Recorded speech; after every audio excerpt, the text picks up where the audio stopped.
नमस्कार, मी कामाक्षी बर्वे, बर्वा स्किन थेरपीकडून. बोल बर्वा हा कार्यक्रम आपण मागच्या 15 ऑगस्टला जेव्हा सुरू केला तेव्हा करोनामुळे जगभर सगळीकडेच परिस्थिती अत्यंत भयानक होती. कुठेही काहीही पॉझिटिव्ह असं कानावरती ऐकायला येत नव्हतं. मग बर्वाच्या सगळ्या टीमच्या मनामध्ये आलं की समाजामध्ये काम करणारी स्त्री व्यक्तिमत्व खूप चांगली चांगली आहेतच, पण त्यांचं सगळ्यांचंच काम हे समाजासमोर येतच असं नाही. मग बर्वानं ते माध्यम का बनू नये, म्हणून आम्ही बोल बर्वा या कार्यक्रमाच्या माध्यमातून समाजामध्ये वेगळं असं काम करणाऱ्या स्त्री व्यक्तिमत्वांच्या मुलाखती घेणं सुरू केलं. त्यांच्याशी गप्पा मारायला लागलो आणि मग त्यांचे प्रवास उलगडत गेले. आज 14 ऑगस्ट. आमच्या या उपक्रमाला एक्झॅक्टली 1 वर्ष पूर्ण होत आहे आणि या सगळ्यामध्ये आपला सर्वांचा सहभाग अत्यंत महत्वाचा आहे. आपल्या सर्वांचे या उपक्रमाला साथ दिल्याबद्दल मनपूर्वक धन्यवाद.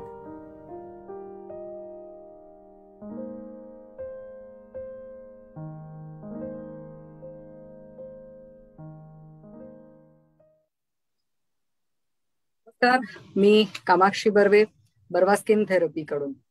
आजच्या आपल्या बोल बर्वाच्या भागात ज्या व्यक्तिमत्वाला आपण भेटणार आहोत त्या आहेत शिल्पा कशेळकर. वेलकम शिल्पा. नमस्कार.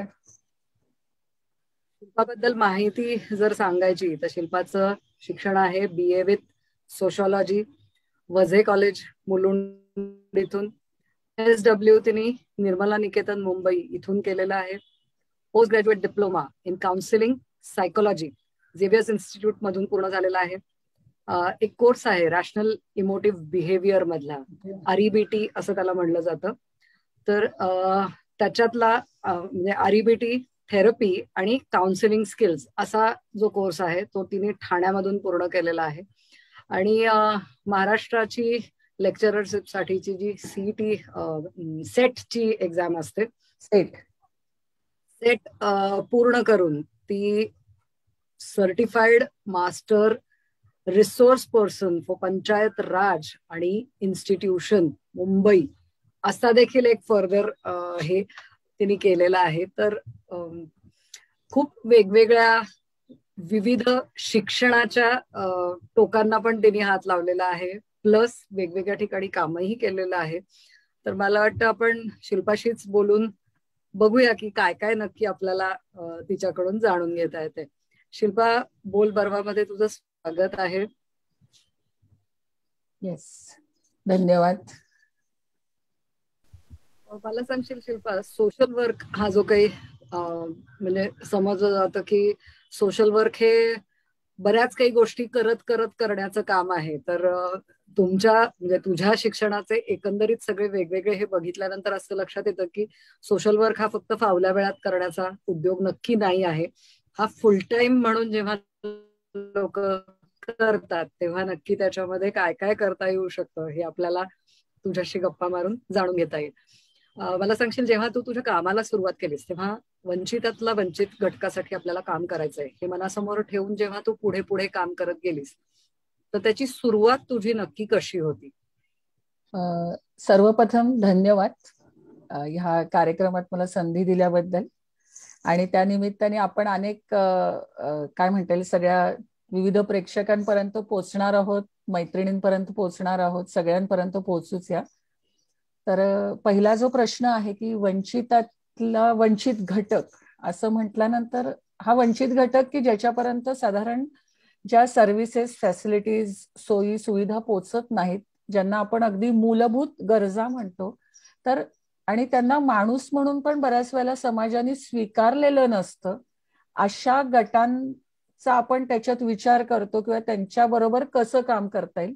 आणि पहिल्यापासनं जसं मगाशी तू म्हणालीस की फावल्या वेळातलं नाही, तर मला हे क्लिअर होतं की आयुष्यभर हेच करायचंय, फुल टाइम शेवटच्या क्षणापर्यंत श्वासाच्या हेच करायचंय. हे एकदा ठरल्यानंतर अशा गटांबरोबर काम करायचं की साधारण जिथं कोणी जायला धजत नाही, तयार होत नाही, जिथं सर्व्हिसेस प्रोव्हाइड केल्या जात आहेत पण पोहोचवल्या जात नाहीत किंवा पोहोचत नाहीत, तर अशा वेळेला आपण या गटांबरोबर का नाही करायचं. आणि हे ठरल्यामुळे एक होतं की वंचितातला वंचित घटक तिथे आपण जायचं.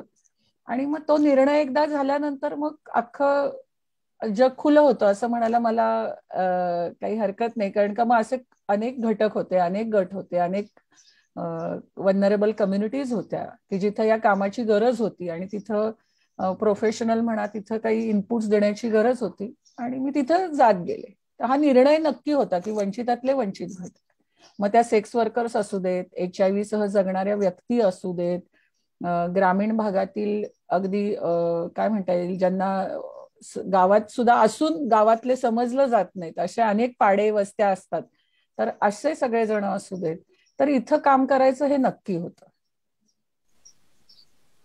आता जे काही वंचित घटकातली तू नावं सांगितलीस त्याच्यामध्ये HIV बाधित हा काही वर्षापूर्वी एक चक्क जो समाजाच्या मेनस्ट्रीम मध्ये नाहीच आहे असाच भाग समजला जात होता. मग HIV बाधित लोकांच्या बरोबर काम करताना भांडुपला जेव्हा सेक्स वर्कर्स किंवा ट्रान्सजेंडर्स यांच्या बरोबर महिला कोऑर्डिनेटर म्हणून रेड लाईट एरियामध्ये तू काम केलंस तेव्हा साधारणपणे सुशिक्षित सिक्युअर्ड वातावरणात वाढलेल्या मुलींना पटकन अशा ठिकाणी काम करायला आधी एकतर घरातले पाठवायला तयार होत नाहीत. त्यात झाले तर येणारे अनुभव जे काही असतात हे मला वाटतं आपल्याला खूप वेगळं काय काय शिकवून जातात. तर तुझे अनुभव या बाबतीतले कसे होते आणि घरातल्यांनी तुला यासाठी म्हणजे जसं तू सांगितलंस की मला कामच या विषयात करायचं होतं मान्य आहे, पण पुन्हा रेड लाईट एरियामध्ये काम करायचंय म्हणलं की थोडंसं जरा नाही म्हणलीस तरी एक असा क्लिच मागे असतो. मग तो कसा तू फाईट आउट सुरुवातीला केलास आणि मग तुझा अनुभव त्यातला कसा होता? इथं दोन गोष्टी मी सांगेन की एकदा मला काय करायचं हे माझं निश्चित होतं, त्यामुळे लहानपणापासूनच सामाजिक कार्य करायचं हे खूप लहानपणी ठरलेलं होतं. असं नाहीये की मी कधीतरी 10वी 12वी ग्रॅज्युएशन झाल्यावर ठरलं. जो माझा कल होता लहानपणापासून, मग ते अगदी स्काउट गाईड असेल, NSS असेल, छोट्या छोट्या गोष्टीत किंवा ज्या घटना आजूबाजूला घडत होत्या, मी तिथे व्हॉलेंटियर म्हणून काम करत होते सामाजिक संस्थांबरोबर अगदी लहानपणापासून. माझ्या बरोबरचे कार्यकर्ते माझ्यापेक्षा 10, 15, 20 वर्षांनी मोठे होते, त्या महिला असतील, अनेक संस्थातले कार्यकर्ते असतील, पण हे क्लिअर होतं त्याच्यामुळे की आपल्याला हे करायचं. त्यामुळे घरातल्या माझ्या काय पालकांना, आई बाबांना, बहिणींना सगळ्यांना कल्पना होती की हिचा कल कुठे आहे. त्यांनी मला कायम प्रोत्साहन दिलं. आणि माझ्या बाबांनी म्हणजे आम्ही बहिणी सगळ्या, पण आम्हाला टफ की आपल्याला समाजात राहायचं तर आपण आपला निर्णय, आपली जबाबदारी आणि त्या पद्धतीने काम करायची तयारी ही माझी लहानपणापासून होती. आणि त्याला जोड आणखीन एक मिळाली, मी खेळात होते त्यामुळे प्रचंड मेहनत करायची तयारी, धावाधाव जे आता आपण बघतो मॅरेथॉन आणि हे सगळे उद्योग मी केलेले आहेत, त्याच्यामुळे ती तयारी होती. स्काउट गाईडमुळे कुठेही जा, कॅम्प करा, तंबू ठोका आणि राहा, कसंही सोयी असतील नसतील. त्यामुळे शाळा आणि कॉलेजमध्ये मी पूर्ण भारत वेगवेगळ्या खेळ आणि स्काउट गाईडसाठी फिरून आले होते. त्यामुळे मला वेगवेगळी कल्चर्स, संस्कृती ह्याची सगळ्याची एक काय म्हणता येईल कल्पना आली होती, प्रश्न कळत होते. माझे वडील सांगायचे काय की गार पाण्याने आंघोळ करायची तयारी पाहिजे, चहा प्यायची तयारी पाहिजे आणि सतरंजी चटईवर झोपायची तयारी पाहिजे की तू अख्खं जग जाऊ शकतेस. आणि असा एक काय म्हणतात भक्कम पाठिंबा माझ्याशी माझ्या वडिलांचा होता. तेही खेळात होते, युनियनचं काम केलं होतं, त्याच्यामुळे सोशल फील्ड हे नवीन त्यांच्यासाठी असं नव्हतं. तर ती एक पार्श्वभूमी असल्यामुळे सोशल वर्कमध्ये जाण्याला काय म्हणतात पूर्ण प्रोत्साहन, पाठिंबा होता. आणि त्यांना कल्पना आली की आपण आव्हानं स्वीकारणारी मुलगी असल्यामुळे असं नक्कीच की आपण कायम म्हणतो शिवाजी जन्मावा पण दुसऱ्याच्या घरात, झाशीची राणी व्हावी दुसऱ्याच्या घरात, मग आपल्या घरात का नको, आणि मग कोणीतरी जबाबदारी घ्यायची तर मग आपण का नको, वाय आय शुड नॉट. आणि मग हे तेही कन्व्हिन्स झाले होते आणि ह्या गटाबरोबर काम करायची गरज आहे. जसं पहिला मी एक प्रकल्प घेतला तो हाच होता की HIV सह जगणाऱ्या व्यक्ती त्यांच्याबरोबर काम करायला घेतलं. आणि आमचं सेंटर जे होतं ते कामाठीपुरात होतं की जे सगळ्यात मोठा रेड लाईट एरिया आहे. पण तिथं काम करताना ह्या सगळ्या लोकांबरोबर आम्हाला काम करता आलं. मी कॉन्सिलर म्हणून जॉईन झाले, त्यांचे दुःख प्रश्न समजून घेता आले आणि त्यांना उभं करणं आणि त्यांच्याबरोबर म्हणजे आम्ही एक शब्द वापरायचो, HIV सह जगणाऱ्या व्यक्ती. So that type of positive thinking we are creating. आणि आज असंख्य संघटना आणि गट जगात काम करतायत. आणि ती सुरुवात होती त्यावेळेला. आणि I am really proud of की मला त्यावेळेला तिथं कॉन्ट्रीब्युट करता आलं. आणि steel this people are in touch with me, की काउन्सिलिंगमुळे जे भेटले ते अजूनही आहेत. आणि मग तिथनंच भांडूपचं जे आहे प्रकल्प आपण जो घेतला, तिथंही काम सुरू केलं. कारण का तिथं महिला अधिकारी कोणी हे काम करण्यासाठी सुरुवातीला मिळत नव्हतं. माझ्या आधी 3 ते 4 पुरुष अधिकारी तिथे आले, पण त्यांना फील्डमध्ये जाणं कठीण जात होतं. आणि मग अशा वेळेला महिलांशी संपर्क करून त्यांच्याशी कम्युनिकेट करून कोण काम करणार. तर मला हा प्रस्ताव समोरून आला की मॅडम तुम्ही हे करू शकाल का.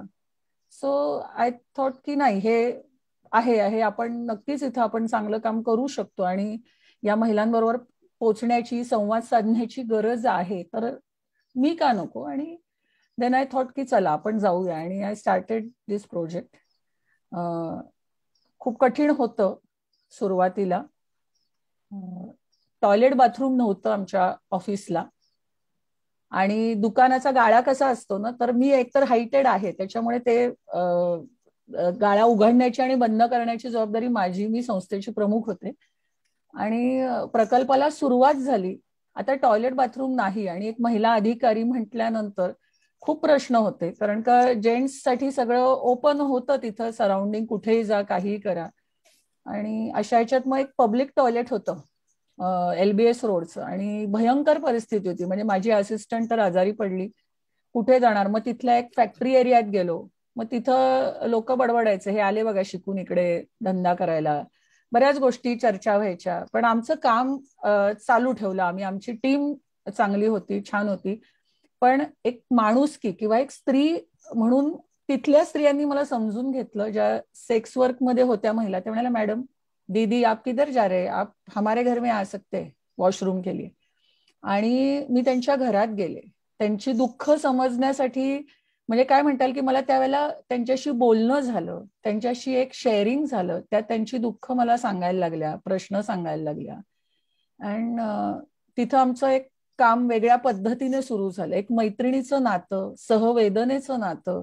आणि मग आरोग्याचे प्रश्न असतील, HIV एड्सचे असतील, त्यांच्या मुलांचे प्रश्न असतील, रिहॅबिलिटेशनचे प्रश्न होते, प्रिव्हेन्शनचे बऱ्याच गोष्टी होत्या. त्या इतक्या सोप्या झाल्या आमच्यासाठी. म्हणजे एक स्त्री म्हणून त्यांनी मला समजून घेणं. तिथले मग ट्रान्सजेंडर पण होते. खूप म्हणजे माणुसकीचं दर्शन मला झालं तिथं, की असं मला कधी मग कठीण वाटलंच नाही. ही माणसंच आहेत, त्यांना प्रेम हवं होतं, जे या संस्थेच्या माध्यमातून मी त्यांच्याशी शेअर करू शकले, त्यांचे प्रश्न समजून घेऊ शकले. अँड देन इट्स एक मार्ग आमचा सोपा झाला ह्या आरोग्याच्या प्रश्नावर काम करतानाचा. किती छोटी गोष्ट आहे खरं तर, की कामाच्या जगात 12 तास जर तुम्हाला वॉशरूमलाच जायला मिळालं नाही तर नक्की तुमच्या हेल्थवरती काय परिणाम होऊ शकतो. आणि हे म्हणजे तिथल्या मुलींनी हे समजावून घेतलं, बायकांनी हे समजावून घेतलं. आणि त्याचा कुठलाही टॅबू मला वाटतं तुम्ही न ठेवल्यामुळे तुम्हाला त्यांच्या अंतरंगात उतरणं जास्त सोपं गेलं. की येस आमच्या घरामध्ये तुम्ही आत येऊ शकता. आणि मग जसं घरात आत आपण पोचतो तसं मनाच्या आत पोचायला देखील सोपं गेलं असणार आहे. अगदीच. तेव्हाचा एखादा अनुभव असा सांगू शकतेस जो अलाऊ आहे तुला सांगायला? हो आहे. हे फील्डमध्ये आम्ही मोस्टली नाव कोणाचंही किंवा व्यक्तीचं आपण नाव सांगत नाही ऍज अ कॉन्फिडेन्शियालिटी. पण हे जे अनुभव आहेत त्यांनी मला माणूस म्हणून खूप शिकवलं. म्हणजे तिथं अनेक नाकारलेले, म्हणजे अगदी ट्रान्सजेंडर ज्या व्यक्ती होत्या की शिकलेल्या होत्या पण घरातून त्यांना बाहेर काढलं होतं, अशा काही व्यक्ती होत्या. किंवा महिला होत्या, म्हणजे त्या कायम म्हणायच्या दीदी, मला काही वेळेला शिल्पा शेट्टी म्हणायचे, ते सोपं वाटायचं त्यांना म्हणायला. उंचीमुळे का तुझ्या? उंचीमुळे असेल. आणि साऊथच्या खूप होत्या मुली. तर त्यांचं असं दीदी ऐसा है वैसा है. तर कधीतरी असं सकाळी मी एक चक्कर मारायला गेले की आज बोनी नाही हुई. तर इतकं काय म्हणतात विदारक सत्य, वास्तव समोर असायचं. त्यांच्या मुलांचे प्रश्न असायचे. एखादी महिला मला आठवतंय की तिला आजारी होती. माझा हा प्रकल्प संपला होता आणि मी दुसऱ्या प्रकल्पावर जॉईन झाले होते आणि मला वस्तीतून फोन आला की ती आजारी आहे, तर तिला ऍडमिट करायचं आणि कुठेही ऍडमिट करून घेतलं जात नाहीये. कारण का एक तो टॅबू असतोच, रेड लाईट एरियातनं आलाय, कोण महिला आहेत, काय आहेत. तर मी म्हटलं ठीक आहे मी येते. मग आम्ही तिथं गेलो, तिला टॅक्सी करून आम्ही मुंबईत आणलं, मुंबईतल्या मेन गव्हर्नमेंटच्या हॉस्पिटलमध्ये. पण तिथं पण आमचा अख्खा दिवस गेला. आणि सही कोण करणार, तिच्या बरोबर कोण आहे, ती कुठल्या एरियातनं आली, अशा अनेक प्रश्नांना उत्तरं देत आपण तिला ऍडमिट केलं.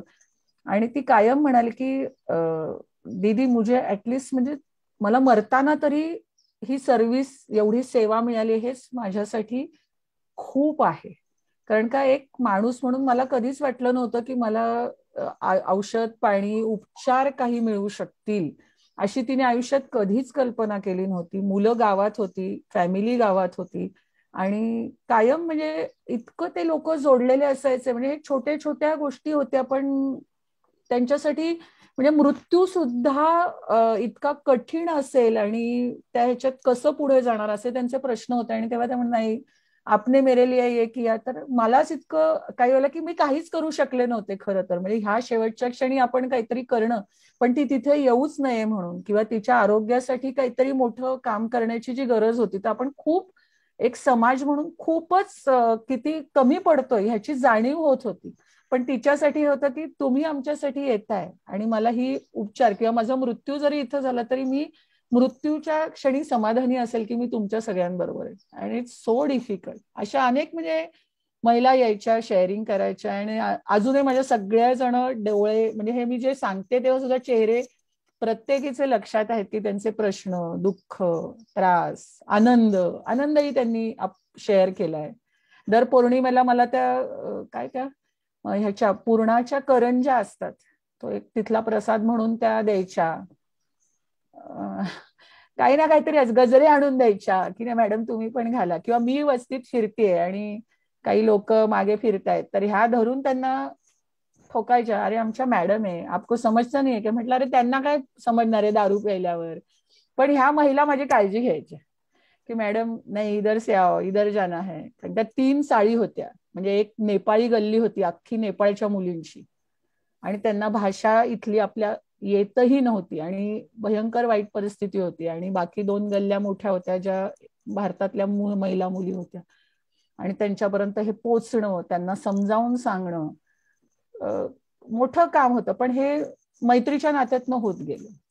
त्यामुळे समजून घेणं, मला कायम वाटतं की तुम्ही माणूस म्हणून जर सगळ्यांना समजून घेतलं तर काम आपलं कामपेक्षा आपण त्यांचे प्रश्न चांगल्या पद्धतीने हाताळू शकतो, त्यांना मदत करू शकतो.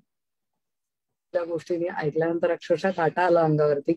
कारण मृत्यू सुद्धा माणसाला सुखाने मिळू नये किंवा मृत्यू सुद्धा माणसाला साधा सोपा आणि सरळ मिळू नाही, हे किती अवघड असू शकतं हे खरंच जो 24 तास ऑन फील्ड काम करतो त्यालाच कदाचित ही गोष्ट माहीत असेल. मला एक प्रश्न तुला असा विचारावासा वाटतो की सेक्स वर्कर्स, HIV हे 2 म्हणशील तर हँड इन हँड जाणारे पण वेगवेगळे विषय होते. या विषयांमध्ये काम केल्यानंतर मुस्लिम महिलांच्या प्रश्नांमध्ये डोकवावं आणि या महिलांच्या बरोबर काम सुरू करावं असं वाटण्याचं काय रिझन होतं? कारण त्याही फील्डमध्ये तू खूप काम केलेलं आहेस. सगळ्यात जास्त म्हणजे जवळजवळ 10 वर्ष मुस्लिम समाजात मी महिलांच्या अधिकारांसाठी, त्यांच्या संघटना बांधणीसाठी काम करू शकले आणि मी खूप शिकले. म्हणजे मी तिथं जाऊन काय बदल घडवणं ह्याच्यापेक्षा मी तिथं शिकणं आणि त्या सगळ्या प्रोसेसमध्ये आम्ही एक संघटना बांधणी करणं हा एक मोठा काय म्हणता येईल लर्निंग हे मला म्हणता येईल. एक कॉन्सिलर म्हणून मी जॉईन झाले तिथे की तिथल्या महिलांचे प्रश्न काय आहेत ते समजून घेणं, त्यांना हिंमत त्यांची वाढवणं. तर काउन्सिलिंगचा एक बेसिक जो गाभा आहे त्या पद्धतीने मी काम करत होते. त्याच्यातनंच एकल महिलांचे प्रश्न समोर आले. मग त्या तलाक पीडित असतील किंवा एकट्या आहेत, परित्यक्ता आहेत, मग त्यांच्याबरोबर आपण एक संघटना बांधणी केली. मग ती लोकल ते ग्लोबल स्तरापर्यंत झाली. म्हणजे महाराष्ट्रात, भारतात आणि इंटरनॅशनल लेव्हलला अनेक संघटना आहेत ज्या एकल महिलांबरोबर काम करतात. मग त्या विधवा, घटस्फोटित, परित्यक्ता असा मोठा गट आहे. तर त्या संघटनांबरोबर पण आपण या महिला मुलींना जोडू शकलो. आणि दुसरं जे आमच्या संस्थेचं काम चालू होतं त्यावेळेला मुस्लिम महिलांच्या प्रश्नावर की कायद्यात बदल, तर माझ्याबरोबर अनेक काय म्हणता येईल ऍक्टिव्हिस्ट कार्यकर्त्या होत्या. मी त्यांच्याबरोबर शिकत गेले, कारण का माझ्यासाठी हे खूप नवीन होतं. मुंबईत राहिल्यामुळे हिंदी येत होतं, पण त्या हिंदीत थोडीफार सुधारणाही झाली, उर्दू शब्दही बरेचसे कळले, काय म्हणतात सणवारांचा अभ्यास झाला माझ्या भाषेतही. आणि प्रत्येक ठिकाणी हे असतंच की तुम्ही कुठेही गेलात तरी मी कोणाची परीक्षा किंवा टेस्ट घेण्यापेक्षा लोक आपली टेस्ट घेत असतात की ह्या माणसावर आपण विश्वास ठेवायचा की नाही. तर हे सगळे टप्पे मी पार करत गेले. मग कुराणाचा अभ्यास असेल, त्याचं फेमिनिस्ट इंटरप्रिटेशन असेल, मग ते मला शिकणं, त्याच्यातनं त्याची मांडणी करणं. माझी जी कोऑर्डिनेटर होती नूर म्हणून, मग ती पूर्ण टीम होती, त्यांच्याबरोबर मी हे सगळं शिकत होते, करत होते. आणि जवळजवळ भारतातल्या 20 राज्यांमध्ये मला त्यावेळेला जायला, 20 किंवा कमी जास्त असतील थोडे, पण तिथं जायची संधी मिळाली, तिथं काम करायची संधी मिळाली, तिथलं कल्चर संस्कृती समजून घ्यायची संधी मिळाली. आणि कायद्यात समानतेच्या दृष्टीने काय बदल घडवता येतील असा तो एक आंदोलनाचा भाग होता. त्या आंदोलनात 10 वर्ष मला काम करता आलं. ही खूप माझ्यासाठी मोठं लर्निंग लाईफ टाईमचं होतं. मलेशियाला जाता आलं ह्याच सगळ्या कायद्याच्या अभ्यासासाठी. आणि अजूनही ते आंदोलन चालू आहे. People are in touch with मी. तर ते एक काय म्हणतात आयुष्यात एका इनिशियल स्टेजला मला हे शिकायला मिळणं आणि मला त्याच्यात कॉन्ट्रीब्युट करता येणं ही खूप मोठी गोष्ट आहे. आणि खूप शिकले. म्हणजे मला वाटतं मुंबईतल्या जवळजवळ सगळ्या झोपडपट्ट्यांमध्ये त्या काळात आम्ही संघटना बांधणीच्या कामासाठी गेलो. काउन्सिलिंग असेल, केसेस हँडल करणं आहे, तर महिला लिडरशिप डेव्हलप करणं असेल वस्ती पातळीवर, हे सगळं अनुभवता आलं. आणि ज्या महिला संघर्ष करत होत्या त्यांचे प्रश्न जवळून बघता आले आणि त्यांनी आज लिडरशिप घेऊन हे आंदोलन पुढे नेले. त्यामुळे खूप वेगळ्या प्रकारचं काम मला म्हणजे त्या कामाचा भाग होता आलं. तर कुठेतरी का होईना त्या मोठ्या आंदोलनाची मी छोटीशी का होईना एक ठिणगी आहे. So I am proud for that. शेवटी असं असतं, कुठलंही काम हे कार्यकर्त्यांच्या खांद्यावरती उभं राहतं. मग तो कार्यकर्ता नवा असू दे, जुना असू दे, मुरलेला असू दे, तो 10 वर्ष जेव्हा या सगळ्या कामासाठी स्वतःच्या आयुष्याची जेव्हा दिलेली आहेस, तेव्हा काम छोटं का मोठं याही पेक्षा तुम्ही एक स्पॅन जगलात त्याच्यामध्ये. तू स्वतः म्हणजे अजूनही या लोकांच्या टच मध्ये आहेस, कारण कायद्यांमध्ये सुधारणा होतीये, नवीन नवीन कायदे समोर येत आहेत. आणि जे कोणी हे काम पुढे चालवत असतील त्यांना सगळ्यांना ऑल दी बेस्ट तर नक्कीच आम्ही म्हणू शकणार आहोत. मला असं सांगशील की सोशल वर्क जिथे शिकवलं जातं, किंवा ज्याला MSW साठी आपण लेक्चररशिप घेणं म्हणतो, शिकवणं विद्यार्थ्यांना, तर लेक्चरर म्हणून जेव्हा तू शिकवत होतीस तेव्हा सोशल वर्क ह्या विषयाची थिअरी शिकवणं हा शिक्षणाचा भाग आहे, हे मान्य आहे. पण प्रॅक्टिकल शिक्षण हे कसं दिलं जातं? मी परत 2-3 गोष्टी सांगेन. की जसं मी माझ्या बालपणात सांगितलं की मला ह्या गोष्टीची आवड होती, इच्छा होती, आणि हेच करायचं हे कुठंतरी मनात रुजलं होतं. तर त्याच्यानंतर मग मी जेव्हा ठरवलं की हे माझं करिअर आहे, हेच माझं पॅशन आहे आणि हेच माझं लाईफ आहे, हे ठरल्यानंतर मग आपण ह्या विषयात शिकावं की जेणेकरून मग पॉलिसी बदल घडवायचे, कायद्यात बदल घडवायचे, किंवा जे सिस्टीम्स आणि स्ट्रक्चर्स आहेत, तर तुम्हाला त्याच्यात जर काम करायचं तर you have to know technically all this information. म्हणून मी त्याच्यात एंट्री करून ते शिक्षण घेतलं. सोशॉलॉजी नंतर MSW केलं. आणि ते शिकताना मी स्वतः खूप वेगवेगळे अनुभव मला घेता आले. तर मी ह्या शिक्षणाची एक पद्धत सांगते महत्वाची. कुठलंही कॉलेज असू दे सोशल वर्कचं, तुम्हाला 3 दिवस थेअरी आणि पुढचे 2-2.5 दिवस तुम्ही फील्डमध्ये असता. ओके, म्हणजे जसं सायन्सला लॅब असते तसं हे पहिल्या आठवड्यापासून हे काम असतं. पहिल्यांदा एक ओरिएंटेशन व्हिजिट्स असतात तुम्ही कॉलेजला गेल्यानंतर, की तुम्हाला पूर्ण सामाजिक प्रश्न काय आहेत. मग तुम्ही रिमांड होम असेल, रेड लाईट एरिया असेल, झोपडपट्टीतली मुलं असतील, तुरुंग असेल, हे सगळं तुम्ही बघितलेलं असतं. आणि मग तुमचं ऍक्च्युअल काम सुरू होतं तेव्हा वर्गात तुम्ही काही गोष्टी शिकत असता की वर्क विथ इंडिव्हिज्युअल म्हणजे काय. आणि त्याच वेळेला तुम्ही रिमांड होम मध्ये प्लेस आहात, तर तुम्ही तिथं त्या मुलांचे प्रश्न ऑब्झर्व करत असतात. तर इथं असं होत नाही की वर्षभर तुम्ही थेअरी घेतली आणि मग प्रॅक्टिकल केले.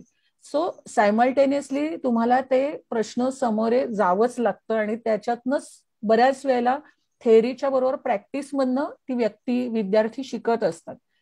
कॉलेजमध्ये शिक्षक असतात आणि त्याच वेळेला फील्डमध्ये जे गाईड असतात, तिथले सोशल वर्कर्स असतील, फील्ड कॉन्टॅक्ट पर्सन्स असतील, ते तुम्हाला गाईड करत असतात की ह्या सिच्युएशन मध्ये कसं हँडल करायचं, काय करायचं. आणि ही एक थेरॉटिकल सांगितली गोष्ट. मी जेव्हा MSW करत होते Nirmala Niketan college of social work Churchgate, तर मलाच पहिल्या वर्षी जे प्लेसमेंट होती ती हॉस्पिटलमध्ये होती, मॅटर्निटी हॉस्पिटल. आणि माझ्याकडे इमिजिएट ज्या केसेस होत्या की मग त्या रेप विक्टीम असतील, अबॉर्शनच्या केसेस असतील, लहान बाळांचं रेस्क्यू असेल, रिलेटेड टू मॅटर्निटी एव्हरीथिंग. आणि त्याच्यातच मला HIV एड्स ओपीडीत प्लेसमेंट होती. आणि तिथं माझं खरं तर ओळख झाली HIV एड्स फील्डशी. आणि देन आय थॉट की नाही, मला इथं काम करायला पाहिजे. तर हे जे लर्निंग आहे फील्डमध्ये झालं. वर्गात मी शिकत होते की कशा पद्धतीने हेल्थ सिस्टीम मध्ये काम करायचंय, इंडिव्हिज्युअल काउन्सिलिंग कसं करायचंय, पॉलिसीज काय आहेत, लॉज काय आहेत, कॉन्फिडेन्शियालिटी काय. पण ऍक्च्युअल माझी प्रॅक्टिस फील्डमध्ये त्यावेळेला होत होती पहिल्या वर्षी. आणि मी मला वाटतं जसं धारावी ही नंबर 1 ची झोपडपट्टी आहे मुंबईतली, तशीच गोवंडीची दुसरी झोपडपट्टी नंबर 2, तिथं मी प्लेस होते. आणि त्या झोपडपट्टीत पहिल्या वर्षी त्याच्यामुळे मला खूप म्हणजे अगदी गुडघाभर चिखल असेल, पाऊस असेल, आम्ही काम करतोय, शिकतोय. आणि त्या शिकण्यातनं, त्या अनुभवातनं, तिथल्या प्रश्नांमधनं एक विद्यार्थी म्हणून मला एक खूप अनुभव घेता आले, शिकता आलं. शिक्षकांनी योग्य मार्गदर्शन केलं. म्हणजे वर्गात थेअरी असते त्याचप्रमाणे आम्हाला एक फील्ड गाईड म्हणून एक व्यक्ती असते, जी कॉलेजमधलीच एक व्यक्ती तुम्हाला दर आठवड्याला वेळ देते, काउन्सिलिंग करते, समजावून सांगते, आलेल्या प्रश्नांना कसं फेस करायचं ते शिकवत असते. आणि ह्याचा सगळ्याचा 100% परिणाम जर म्हणेल की आपल्याला तो फील्डमध्ये चांगलं काहीतरी आपण म्हणतो ना की लोकांपर्यंत पोचता येतं. तर मला विद्यार्थी म्हणून खूप चांगले शिक्षक भेटले. मी फील्डमध्ये वेगवेगळ्या पद्धतीने मला काम करायची संधी मिळाली. तेव्हाच मला आव्हानं अनेक समोर आली मी फील्डमध्ये काम करत असताना. आणि त्याच्यामुळे मी जेव्हा शिक्षक म्हणून विद्यार्थ्यांसमोर उभी राहिले तेव्हा आपण काय बोलतोय ते शेवटच्या विद्यार्थ्यापर्यंत त्याला त्याच्या भाषेत, मग इंग्लिश, हिंदी, मराठी, व्हॉटेवर, किंवा माझ्या वर्गात व्हिज्युअली चॅलेंज मुलं असायची किंवा आणखीनही काही विषय असायचे. मग पीपीटी घेऊन जाताना मी 10 वेळा विचार करायची की ही पीपीटी सगळ्यांना नाही बघता येणार आहे. Then what I need to do. मग काय एक्सपिरियन्स मी शेअर करू शकते किंवा काय ऍक्टिव्हिटी वर्गात घेऊ शकते. आणि मग त्या मुलांना आपण त्याच्यातनं काय म्हणता येईल, त्याच्या त्या ऍक्टिव्हिटीज मधनं त्यांना तो विषय समजावून, किंवा रोल प्ले असेल तर आम्ही वर्गात रोल प्ले घेतो, ग्रुप ऍक्टिव्हिटीज घेतो की ऍक्च्युअल फील्ड मधली रिअल सिच्युएशन आम्ही थेअरी बरोबर क्रिएट करतो. आणि ते करतात. आणि माझ्या बाबतीत असं घडलं की मी MSW केलं, फील्डमध्ये काम केलं, and then again I come back to college as a lecturer. त्याच्यामुळे माझ्याकडे एक्झाम्पल्स खूप होती शेअर करता येण्यासारखी की जी विद्यार्थ्यांना हेल्प आउट होतील ह्याची खात्री होती मला. आणि सो आय थॉट की हे थेअरी आणि प्रॅक्टिस, थेअरी आवश्यक आहे पण ती थेअरी मध्ये तुम्ही शिकता की मूल्य काय आहेत, एथिक्स काय आहेत, पण त्याची खरी परीक्षा जेव्हा तुम्ही फील्डमध्ये जाता, काउन्सिलिंग करता, किंवा एखादा एक क्रायसिस असतं तेव्हा तुमची परीक्षा असते की तुम्ही ते एथिक्स कसे हँडल करता. म्हणजे कमिटमेंट, साधी गोष्ट, किंवा ऑनेस्टी हे आपण रोजच्या जगात म्हणतो, किंवा कॉन्फिडेन्शियालिटी. पण ह्या गोष्टी तुम्ही लाईफ टाईम मेंटेन करणं हे तुम्ही थेअरीत शिकलायत, but the practice is important. आणि हे जोडून काम करण्याची गरज आहे. त्यामुळे मी हे विद्यार्थ्यांना कायम सांगत आले की मग तुम्ही जेव्हा हे शिकताय किंवा हे करताय तेव्हा थेअरी ही तुम्हाला बॅकग्राऊंडला आहे, पण तुमची परीक्षा फील्डमध्ये आहे. परीक्षेतले थेअरीचे मार्क फक्त धरले जाणार नाहीयेत. तुम्ही फील्डमध्ये क्रायसिसमध्ये काय हँडल करताय. मग आता अगदी करोनाची सिच्युएशन असू दे, पावसाचं रिलीफ वर्क किंवा भूकंप, म्हणजे आमचे विद्यार्थी किंवा आम्ही ह्या सिच्युएशन मध्ये पण ऍज अ कॉलेज स्टुडंट म्हणून सुद्धा जायचो की नाही बाबा आता अभ्यास चाललाय मग काय डिग्री पूर्ण झाल्यावर करू, असं नव्हतं. त्याच वेळेला जर असे काही सिच्युएशन्स आहेत, यू हॅव टू तुम्ही त्या फील्डमध्ये जाणं अपेक्षित आहे. आणि ती संधी आमच्या कॉलेजनी दिली, आमच्याकडनं तशी तयारी करून घेतली. सो आय थिंक ते माझ्यावरही संस्कार झाले की मी माझ्या विद्यार्थ्यांना त्याच पद्धतीने मला जेवढं शिकायला मिळालं ते मी शेअर करत गेले. So is both way. तर अनुभवात आणि विद्यार्थी तुमच्याकडे बघून शिकतात, फील्डमध्ये बघून शिकतात. ते असं नाही फक्त की तुम्ही थेअरी पुस्तक देऊन नाही होत, ते ऍज अ सोशल वर्कर तुम्हाला ऑब्झर्व करतात की तुम्ही नक्की काय करताय, तुमचं फील्डमध्ये काय स्थान आहे, कसं काम करताय. सो इट्स हेल्प मी की प्रॅक्टिस त्यांना शेअर करणं कसं करता येईल. तर ते लर्निंग माझ्यासाठी होतं, यूथकडनं शिकणं, या नवीन विद्यार्थ्यांकडनं. आणि मी माझ्याकडची इन्फॉर्मेशन शेअर करत गेले. आणि जस्ट खूप आनंद, म्हणजे मला ह्या प्रोसेसमध्ये आनंद मिळाला की लेक्चरशिप असं कधीच झालं नाही की फार आपल्याला काहीतरी हे माझ्यासाठी लर्निंग होतं. विद्यार्थ्यांबरोबर काम करताना खूप नवीन गोष्टी शिकायला मिळत होत्या मलाच. So is that. तू जे म्हणालीस की थिअरी कदाचित वर्गामध्ये बसून आपल्याला शिकता येईल, पण लॅब मधलं जे प्रॅक्टिकल असतं ते तुम्हाला समाजामध्ये उतरून त्या सिच्युएशन मध्ये गेलात की म्हणजे समाज ही तुमच्यासाठी लॅब आहे. जेव्हा सोशल वर्क आपण शिकतो म्हणतो तेव्हा आपल्याला ह्या समाजामध्ये काम केलं तरच त्यातल्या चाखोचाक कुठल्या परिस्थितीमध्ये आपण काय पद्धतीने रिॲक्ट करू शकतो किंवा काय पद्धतीने त्याची उत्तर आपल्याला मिळत जातील हे लक्षात येतं. प्रॅक्टिकली हाताला धरून शिकवता येतं. प्रॅक्टिकली हाताला धरून शिकवायची मला वाटत नाही गरज. जर तुमची इच्छा प्रबळ असेल, तुम्हाला करायची तयारी, मी पुढे जाऊन त्यावेळेला लोकांना हेही सांगते की प्रत्येकाने डिग्रीच घ्यायला पाहिजे, डिप्लोमा करायलाच पाहिजे असं नाही. जर तुमची इच्छा असेल तुम्ही नक्की करा. तुम्हाला फुल टाइम या क्षेत्रात करिअर करायचंय, मग नक्की विचार करा की बाबा मी अशा पद्धतीचं शिक्षण घेऊ का. पण ते शिक्षण घेतल्यानंतर सुद्धा असं नाहीये की एकदा डिग्री घेतली मग आता मी बसलो. या फील्डमध्ये सुद्धा खूप बदल होत आहेत. आता करोना कुठे आधी माहिती होतं? जेव्हा मी काम सुरू केलं तेव्हा HIV एड्स ची माहिती होती, पण त्याच प्रकारचं डिस्क्रिमिनेशन, त्याच प्रकारचे प्रश्न आता उभे राहिले. म्हणजे माझ्या ज्या 15-20 वर्षापूर्वीच्या ज्या काही लोक होते HIV सह जगणारे, त्यांनी मला आत्ताही फोन केले की काय करायचं आता, आपण कशा पद्धतीने ही सिच्युएशन हँडल करायची. तेव्हा टच केला तरी भीती वाटायची. एकत्र डबा खायला, म्हणजे तेव्हा मला आठवते ती जाहिरात मी काय म्हणायची की एकत्र डबा खाल्ला, एकत्र काम केलं तर काय होईल. म्हणजे त्यावेळेला तुम्हाला मेडिकल गोष्टी समजून घेणं, हे करणं, तर हे इनबिल्ट काही गोष्टी तुम्हाला जर सोशल फील्डमध्ये जायचंय, हात धरून शिकवण्यासारखी मला नाही वाटत ही गोष्ट आहे. तुम्ही इनबिल्ट जर इच्छा असेल करायचं काहीतरी, म्हणजे बाबा ह्या समाजासाठी माझं काहीतरी ऋण आहे. जर मी आज हे जगतेय, ज्यांच्यामुळे जगते, मग तो निसर्ग आहे, आजूबाजूचे सगळे आहेत, तर माझी ड्युटी आहे की something I should give back in a whatever way. तर हे ज्याला वाटतं, जो टच होतो या गोष्टीने, त्यांनी मला वाटतं की त्याला तो पडणारच आहे ह्या इथे येऊन, आणि तो ते करणार आहे. त्यामुळे हात धरून शिकवायची काही त्याला गरज नाही. थेअरी शिकेल, प्रॅक्टिस आहे, गुगलवरती सगळं आहे, पण आतून येणं हे खूप इम्पॉर्टंट आहे. मग आपल्याला हात धरून न्यायचंय सगळ्यांना पुढे, ती जबाबदारी आहे मग सगळ्यांची. हे तुझं वाक्य शिल्पा फार सुंदर होतं की काही गोष्टी हाताला धरून शिकवता येत नाहीत, त्या तुमच्या आतूनच याव्या लागतात. म्हणजे करोनाच्या ह्या दिवसामध्ये तर कित्येकदा, म्हणजे कित्येक वेळेला अशा काही बातम्या ऐकायला आलेल्या आहेत आपल्याला की मुलींनी मिळून करोनाग्रस्त लोकांच्या वरती अंत्यसंस्कार केलेले आहेत किंवा काय. तर जिथे स्मशानामध्ये मुलींना पायही टाकून दिला जात नव्हता पूर्वी, तिथे आज मुली ह्या फील्डमध्ये मदतीच्या दृष्टीने किंवा असं काम करता आहेत.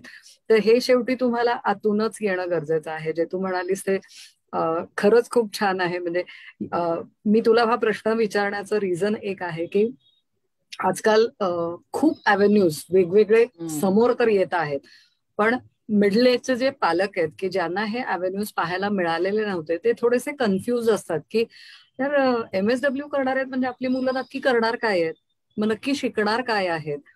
तर या विषयातली जी अथॉरिटी आहे, म्हणजे तू जशी अथॉरिटी आहेस या विषयातली की तू शिकवलेलं आहेस मुलांना, तर तू जास्त चांगल्या पद्धतीने सांगू शकशील की हे फील्ड आहे काय, आणि इकडे मुलांनी जर करिअर म्हणून बघायचं म्हणलं तर त्यांना काय ऑप्शन्स समोर असू शकतील. एवढ्यासाठी मी खरं तर तुला हा प्रश्न विचारला होता. पण मला एक ऍड करायचं आहे त्याच्यात, कारण मी निर्णय घेतला की वंचितातले वंचित घटक किंवा कठीण परिस्थिती आणि चॅलेंजिंग सिच्युएशन, पण सगळ्यांना ह्याच मार्गाने जायची गरज आहे असं नाही. या फील्डमध्ये अनेक अशा संधी आहेत की तुम्ही UN लेव्हलला किंवा WHO पर्यंत सुद्धा पोहोचू शकता. गव्हर्नमेंट पॉलिसीज किंवा रिमांड होम्स आहेत, वृद्धाश्रम आहेत, बालिकाश्रम आहेत, तिथेही सोशल वर्कर असतात, मेडिकल सोशल वर्कर असतात, कॉन्सिलर्स आहेत, पॉलिसी मेकिंग मध्ये अनेक लोक आहेत. तर देअर इज नो की खूप प्रकारच्या ऑपॉर्च्युनिटीज आज अवेलेबल आहेत. CSR आज मोठा एक स्कोप तयार झालेला आहे की त्यांना काही प्रॉफिट सामाजिक कार्यासाठीच द्यायचं आहे. तर वेगवेगळ्या कंपन्यांनी, प्रॉफिट मेकिंग कंपन्यांनी स्वतःची फाउंडेशन्स एस्टॅब्लिश केलेत. ते काही वेळेला गावं दत्तक घेतात, शाळा दत्तक घेतात. तर you can do number of things. आणि अशाही ठिकाणी अनेक अपॉर्च्युनिटीज आहेत. म्हणजे काही वेळेला लोकांना माझं ऐकून असं वाटेल की हे असं इतकं दरवेळेला कठीण आणि अशा सिच्युएशन मध्ये आमच्या मुलांना आम्ही सोडायचंय का? तर तसं काहीही गरज नाही. हा माझा निर्णय होता की मी या फील्डमध्ये अशा पद्धतीने पुढे जाईन. पण ही चॅलेंजेस बरोबर काम करायची माझी एक तयारी होती म्हणून मी गेले. पण अपार्ट फ्रॉम दॅट एक खूप मोठं सिस्टीम्स आणि स्ट्रक्चर्स बरोबर काम करण्याची गरज आहे, लोकांबरोबर काम करण्याची गरज आहे. तिथं खूप अपॉर्च्युनिटीज आहेत आणि त्याच्या ऑनलाईन नॅशनल आणि इंटरनॅशनल लेव्हलला खूप मोठ्या मोठ्या ऑर्गनायझेशन्स ह्याच्यात कार्यरत आहेत. आणि तुम्ही डेवनेट जॉबवर जर बघितलं तर असंख्य संस्था आहेत. तर you can try for that. Colleges आहेत, टाटा इन्स्टिट्यूट आहे, निर्मला निकेतन आहे, पुण्यात कर्वे आहे, सावित्रीबाई फुले, म्हणजे असंख्य, टिळक महाराष्ट्र विद्यापीठ आहे. म्हणजे खूप अशी विद्यापीठ मुंबई पुण्यात तर आहेत, पण apart from through out Maharashtra, भारतभर आहेत. दिल्ली असेल, नागपूर असेल. तर ज्याला इच्छा आहे किंवा तेव्हा करता नाही आलं MSW किंवा BSW, तर आता डिप्लोमा आहेत, छोटे कोर्सेस आहेत, काउन्सिलिंगच्या छोटे कोर्सेस आहेत, हेल्पलाईन्स. आपण बघतो की आज ठीक आहे मी काय करू शकत नाही, तर बाबा हेल्पलाईन वरती तुम्ही काम करू शकतात, व्हॉलेंटियर्स म्हणून करू शकता. की सुसाईड एक्झाम झाल्या की किंवा आणखीन असे आता एकटे पडलेले असे अनेक लोक आहेत. तर you can help in a different ways.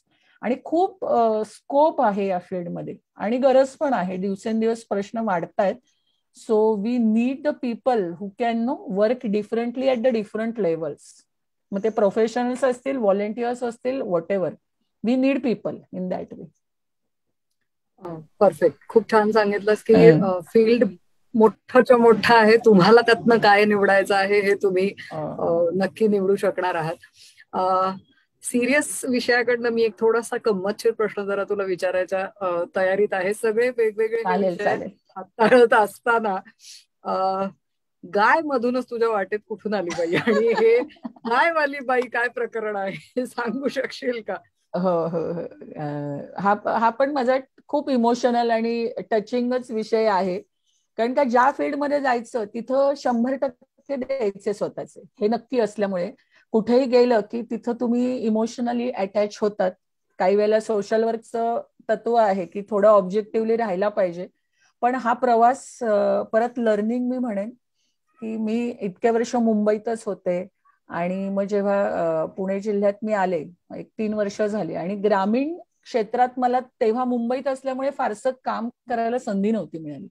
आणि इथं आल्यावर मला एक चांगली संधी उपलब्ध झाली. इथं तळेगाव दाभाडेमध्येच संस्था होती दिशा म्हणून, तर त्यांच्याबरोबर ही संधी होती की प्रकल्प व्यवस्थापक आणि ग्रामीण क्षेत्रात मग बचत गट असतील, लाईव्हलीहूडचे मुद्दे असतील, बऱ्याच गोष्टी होत्या. आणि तिथं हा प्रकल्प होता की रोटरीचा होता प्रकल्प, की चालू झालेला होता मी यायच्या आधीच, पण थोडं एक गॅप झाली होती की काय करायचं पुढे, पुढे न्यायचा कसा हा प्रकल्प. तर जवळजवळ 300 शेतकरी महिलांना ह्या गायी वाटपाचं काम होतं. म्हणजे त्यांना ह्या गायी द्यायच्या आहेत आणि रोटरीचं आर्थिक अनुदान पुण्यातलेच. त्यामुळे पण मग काही एक्सपर्ट्स बोलवले होते बाहेरनं, तेही होते, मी बसले होते. फक्त त्यांनी बोलता बोलता की हे काम कसं आहे समजवताना आणि एक वाक्य असं वापरलं की हे महिलांचं काम नाही. तर मी कुठेतरी टंग आपल्या डोक्यात बेल वाजते ना, तर असं झालं. आता मी महिला की महिला म्हणजे मला बघून चॅलेंज येतं का चॅलेंजला बघून मी जाते, मला कळत नाही. पण असा प्रश्न आला समोर, असं मॅग्नेट सारखं होतंय बहुधा. होतंय. आणि खरं तर महिला सक्षमीकरणाचा प्रकल्प की महिलांच्या नावाने महिलांसाठी हे काम करायचं आहे. आणि ग्रासरूट किंवा गाव पातळीवर बघितलं तर गोठ्यातलं 80% काम या महिला करतात. मग ती गाय म्हैस धुणं असेल, गोठा साफ करणं, सगळं भांडी साफ करणे दुधाची, पण तरी सुद्धा निर्णय प्रक्रियेत ती नसते किंवा आर्थिक व्यवहारात ती नसते.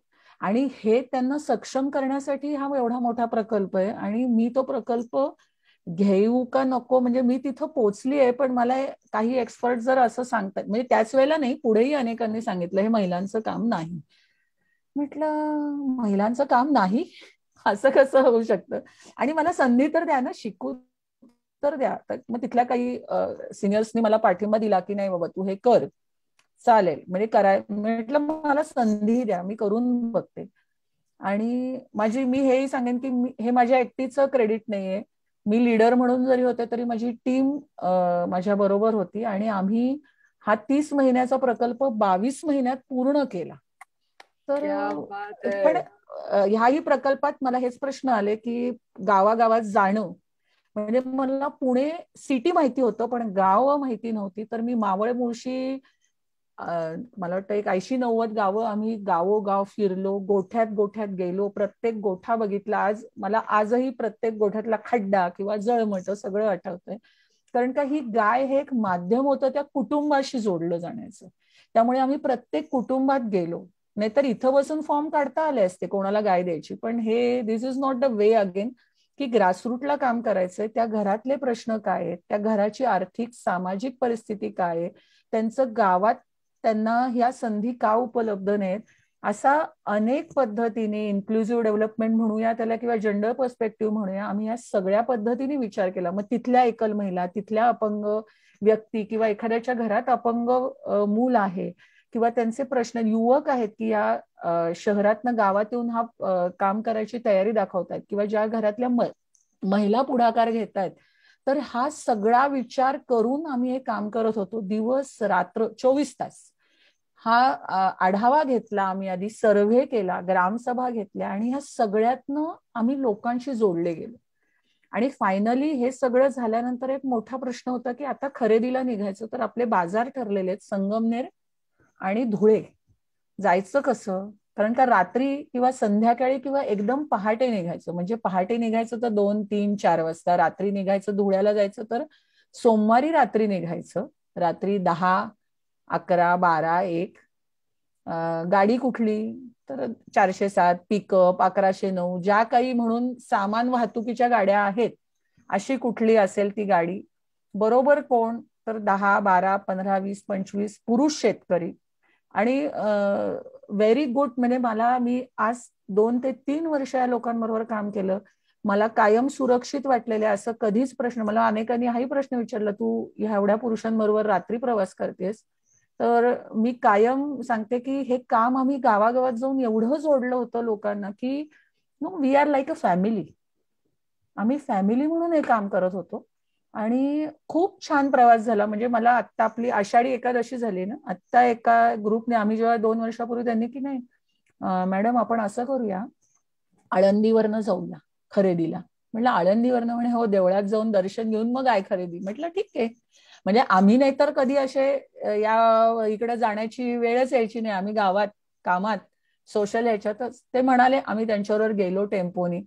तर असे अनेक अनुभव आले आणि असं 2-2.5 वर्ष ह्या सगळ्यांबरोबर दिवस रात्र हा प्रवास, त्यांच्या घरी जाणं, परत गायी पोचत्या करणं, हे सगळं अनुभवता आलं. आणि त्याच्यात आणखीन एक महत्वाची घटना की बाजार. तर मी कधी गायींचा बाजार पाहिलेला नाही. म्हणजे आमच्याकडे मांजरं होती, ह्याच्या पलीकडे माझा प्राण्यांशी कुठल्याही काहीही फारसा संबंध नाही.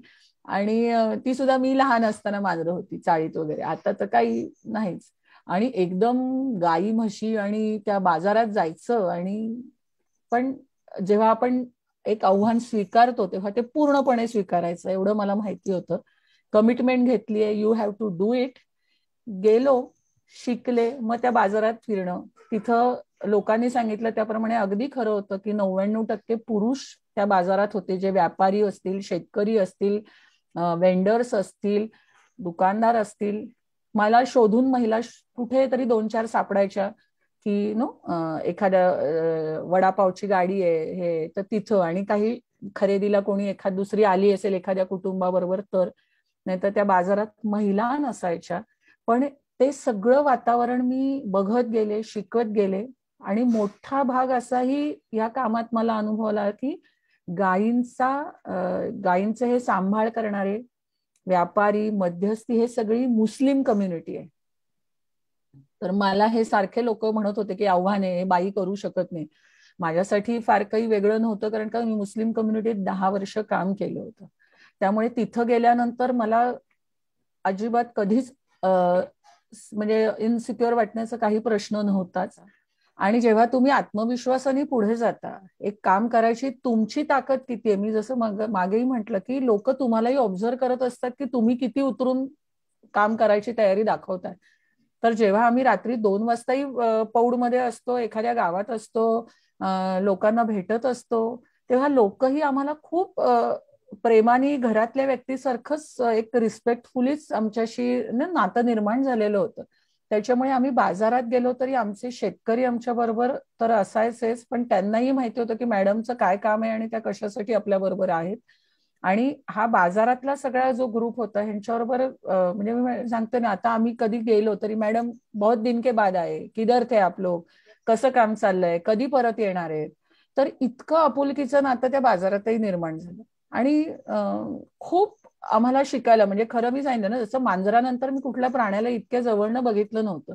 पण मग गाईचं वय तिच्या दातांवरनं असतं, तिचं वय काय असतं, तिथली भाषा काय आहे, पहिलं वेद, दुसरं वेद, मग ती खाली झाली, काय झालं, म्हणजे ही जे सगळे शब्द आहेत हे माझ्यासाठी खूप नवीन होते. म्हणजे मराठीच भाषा, पण काही कळत नव्हतं. पण मग ती गाभण आहे, ती खाली झाली आहे, ती मग तेव्हा एक मुद्दा मात्र मी हे केला की जेव्हा तुम्ही प्रेग्नंट गाईला ट्रॅव्हल करण्यापेक्षा जर आपण ती डिलिव्हर्ड गाई जर घेऊन आलो 2-4 तास 8 तासाच्या प्रवासात, तर तिला त्रास कमी होईल. कारण का त्या बाई आणि गाय बघितलं तर ते इतकं ती प्रोसेस सगळी त्याच वळणाने जाणारी आहे. तिची प्रेग्नन्सी असेल, डिलिव्हरी असेल, म्हणजे आम्ही ट्रेनिंगमध्ये पण सांगायचो की आता ती गाभण आहे तर तिचं दूध देत नाही म्हणून तिचं खाणं कमी करू नका. म्हणजे आमच्या एक फॅकल्टी आहेत त्या कायम सांगतात की जर तुमची मुलगी घरी आली तर प्रेग्नन्सीच्या काळात, तर आपण तिचे लाड करतो, तिला 4 गोष्टी जास्त देतो. मग ह्या गाईला सांभाळताना तुम्ही त्याच पद्धतीने सांभाळा. तिचं चीक आहे, त्याचं खरवस करून जावयाला द्यायच्या बाळासाठी येतो खरवस, म्हणजे चीक जो आहे तो तुम्ही तिथं राहू दे, खरवस करायची घाई करू नका. तर त्याच्यात सुद्धा कुठे जेंडर आणता येईल. तर तो बाजारातला भाग असेल, मग बाजारात सुद्धा मी जेंडरच्या दृष्टीने विचार केला तेव्हा टॉयलेट बाथरूम नव्हतं. जसं माझ्या त्या ऑफिसच्याच वेळची गोष्ट, आता बांधली आहेत सरकारी ह्यांनी, स्त्री पुरुषांसाठी टॉयलेट बाथरूम्स आहेत, पण 90% पुरुष तिथं जात असल्यामुळे एखाद दुसऱ्या महिलेसाठी ते कशाला ओपन ठेवतील, मग तिथं पुरुषच जाणार. मग असं बऱ्याच वेळेला व्हायचं. पण ठीक आहे की हा प्रवास जेव्हा 10-12 तास रात्रीचा असतो तेव्हा एखाद्या स्टॉपला थांबणं म्हणजे हे मला सांगायला लागायचं सुरुवातीला की माझ्यासाठी इथं थांबा, तुम्ही कुठेही जाऊ शकता, पण माझ्यासाठी एखादा हा स्टॉप आहे. आता ऑफिशियली असं झालं की या एखाद्या स्पॉटला थांबायचं, कारण का मॅडम असतात बरोबर आणि मला वॉशरूमला जायचं आहे आणि जाणार आहे मी. म्हणजे हे मुद्दे छोट्या छोट्या पद्धतीने, पण ही सेन्सिटिव्हिटी काम करताना सगळ्या टीम बरोबर निर्माण होणं, शेतकऱ्यांच्या बरोबर हे प्रश्न मी शेअर करते आणि बाजारातही ह्या प्रश्नांवरती मी बोलले की माझ्यासाठी हे वेगळं नव्हतं, कारण काही सेन्सिटिव्हिटी निर्माण करण्याचाच मुद्दा होता असं मला वाटलं. अँड सो अशी ही गाय आली आणि अजूनही माझ्या आयुष्यात आहे. And I am very happy की आत्ताच आपण मुळशीत एक प्रोजेक्ट घेतलाय 100 गायींचा. तर खूप छान असतं गोठ्यात जाणं, गावात जाणं, शेतकरी शेतीचं बरोबर हा हिरवा, कारण का आपण हे जगतोय शेती आणि ह्या सगळ्या ह्याच्यावर अन्न खाऊ शकतो या शेतकऱ्यांमुळे. तर त्यांच्याबरोबर असं छान काम करायला मला गायीच्या माध्यमातून मिळालं आणि माझी टीम बरोबर होती. म्हणजे माझे टीम मेंबर, ही सन्मानजी संस्था आहे किंवा शिवविद्या आहे, तर संतोष वंजारी असतील, प्रसाद कुलकर्णी असतील, तर असे लोक माझ्याशी ठामपणे उभे आहेत. त्याच्यामुळे हे आम्ही सगळं आव्हानात्मक कामं मी घेऊ शकते. So is that. नमस्कार, मी ज्योती सुनील मगर, राहणार काशिक, तालुका मुळशी, जिल्हा पुणे. आमच्या इथं वंजारी सर आणि Shilpa madam rotary club of Khadki त्यांच्या माध्यमातून आम्हाला गाय दिली आणि ती गाईचं आता सगळं व्यवस्थित चालू आहे. ती आम्ही 30 जूनला आणली आम्ही ती, आणि ते स्वतः आमच्या बरोबर आले होते. त्यांनी सगळं आमचं व्यवस्थित खर्च वगैरे करून आम्हाला घरपर्यंत पोच केला. आता ती 8 जुलैला ती कालवड पण झालं. तिला 12 लिटर दूध आहे आणि ते व्यवस्थित सगळं चाललंय. सर मॅडमना खूप खूप धन्यवाद. आणि ते आमच्याकडे येऊन नेहमी तपासणी वगैरे चालू आहे, त्यांचे सगळं करतात होते. मी शेख खलील नवाब, राहणार दाड बुद्रुक, तालुका राहता, जिल्हा अहमदनगर. गेली 30-35 वर्ष गाई संदर्भात खरेदी विक्रीचा व्यवसाय करतो. आम्ही त्या दिशा संस्थेसंग करार केला 300 गाई द्यायच्या, आणि ते आम्ही काम सुरू केलं. 1-2 महिन्यानंतर वंजारी सर आणि त्यांच्याबरोबर एक मॅडम आल्या, शिल्पा कशेल.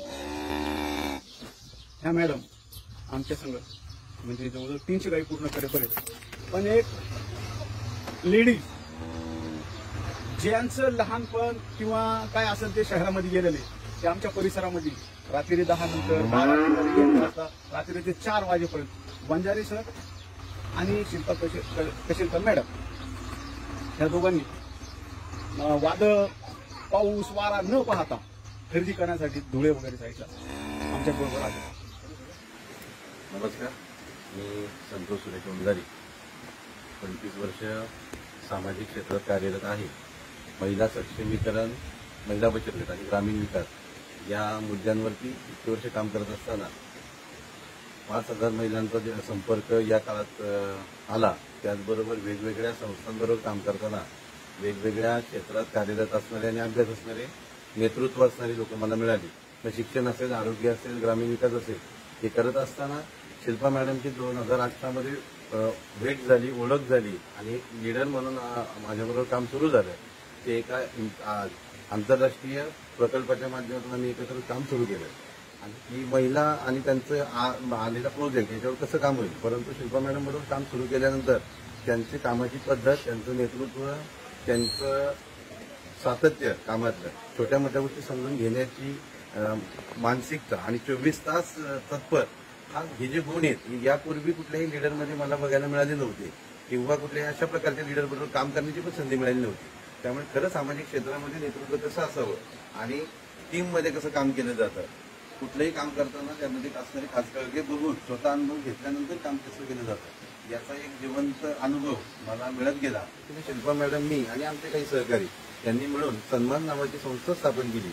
आणि गेली 2 वर्ष या मावळ तालुक्यात, मुळशी तालुक्यात आणि बघता बघता पुणे जिल्ह्यात, त्यातल्याही काही महाराष्ट्रातल्या काही आणखी क्षेत्रात आम्ही वेगवेगळ्या विषयावर काम केलं. मग ते माणुसकी अभियान असेल, आरोग्याचा प्रश्न असेल, रिलीफ वर्क असेल, आणि मास्क बनवण्याचं काम असेल, या किंवा या पलीकडे जाऊन ज्या ज्या लोकांनी आम्हाला मदत केली, सहकार्य केलं, त्यांची मदत योग्य कुटुंबापर्यंत पोहोचवण्याचं मॅडमनी आणि मी सातत्याने काम करतो. आणि त्यांचं ते काम आणि त्यांची ती हिंमत आजही आम्हाला खूप प्रेरणा देते की या परिस्थितीत म्हणजे एक महिला म्हणून सुद्धा काम करताना वेगवेगळ्या अडचणीला सामोरे जाऊन कुठेही तो मुद्दा पुढे न आणता 24 तास कार्यरत राहणं यापूर्वी कधी पाहिलं नव्हतं. या पुढच्या काळातही माहीत नाही, परंतु आता आम्ही बरोबरीने एकसारखं काम करतोय आणि पुढच्याही काळात काम करत राहू. आज आम्ही प्रत्येक समाजासाठी काम करणारे जे कोणी लोक आहेत त्यांच्या आयदर ते एखाद्या संस्थेशी जोडलेले असतात किंवा खूप वेगवेगळ्या संस्थांसाठी काम करून झाल्यानंतर आपल्या विचारांच्या बैठकीवरती एखादी संस्था असावी असं जेव्हा वाटायला लागतं तेव्हा मला वाटतं की तूही बहुधा तुझ्या संस्थेची सुरुवात केली असावीस.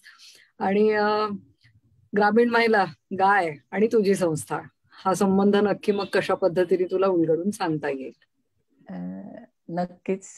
हे जे आता गायीचं तर मी सांगितलं, आणि हे सगळं करत असताना हे जाणवत होतं की ग्रामीण विकासाचं काम करतोय किंवा सस्टेनेबल लाईव्हलीहूड, उपजीविका, शाश्वत उपजीविका, हे सगळे प्रश्न आहेत. ह्यांच्यावर काम करताना एक त्याच्यात एक नेटवर्किंग करण्याची गरज आहे. खूप आत शिरून तिथले प्रश्न समजून घेण्याची गरज आहे की माझ्याकडे शिवणाचं मशीन आहे म्हणून मी ते घेऊन चला आता शिवणाचे क्लास सुरू करूया गावात. तर तसं होत नाही. तर तिथल्या महिलांना काय गरज आहे, त्यांचं कौशल्य काय आहे, कुठलं कौशल्य वाढवता येणार आहे, किंवा तिथं शेतीचं काय उत्पादन आहे, त्याला आपण काय मार्केट देऊ शकतो, असा सगळा अभ्यास करण्याची गरज जाणवत होती. तर ते कसं करायचं हा एक प्रश्न होता. आणि मला असं वाटतं की ह्या फील्डमधनं गेलेल्या प्रत्येक व्यक्तीला वाटतं आयुष्यात कधीतरी एक स्वतःची संस्था असावी. हा मोह होतो. आणि हा मलाही अगदी MSW झाल्यापासून आम्ही अनेक प्रयत्न केले होते. पण मग असा विचार केला की नाही, आपण अनुभव घेण्याची खूप गरज आहे. की या क्षणाला संस्था उभारण्यापेक्षा आहेत त्या संस्थांच्या माध्यमातून काय काम करता येईल, काय नेटवर्किंग करता येईल, कसं शिकता येईल, कसं आंदोलन आहे, कसं पॉलिसीवर काम होतंय, कसं काउन्सिलिंगचं काम आहे. तर इतके पर्स्पेक्टिव्ह आणि व्हरायटीज आहेत. तर ते शिकायला कदाचित एकही म्हणजे हे एक आयुष्य पुरणार नाहीये. पण तरी आय थॉट की नाही, आपण एक 20 वर्ष तरी 22 वर्ष तरी हे सगळं समजून घेणं, शिकणं. आणि जेव्हा आपली मानसिकरित्या तयारी आहे की नाही बाबा आता आपण हे आव्हान पेलू शकतो, तर मला असं वाटतं ती वेळ पण यावी लागते. आणि मुंबईत होते खरं त्यावेळेला अनेक रिसोर्सेस होते, अनेक लोक ओळखीचे होते, अनेक मदत करणारे होते. पण तेव्हा ते घडलं नाही. ते पुणे जिल्ह्यात आल्यावर, इथं ग्रामीण स्तरावर काम सुरू केल्यानंतर अशी टीम भेटत गेली. मी मगाच्या ह्याच्यात ज्या लोकांची नावं घेतली की ते संतोष वंजारी असतील किंवा प्रसाद कुलकर्णी असतील, माया असेल, असे अनेक लोक पुढे आले की नाही आपण करूया आणि हे करायला पाहिजे. म्हणजे लीडर म्हणून मी जेव्हा स्वतःकडे बघते तेव्हा माझ्यात फक्त लिडरशिप क्वालिटीज असून उपयोग होत नाही. मला एक अशी टीम लागते की जी मलाही प्रोत्साहन देईल, मलाही धक्का मारेल की नाही मॅडम आपण करूया, आता ताई आपल्याला हे करायला पाहिजे, आता वेळ आलेली आहे.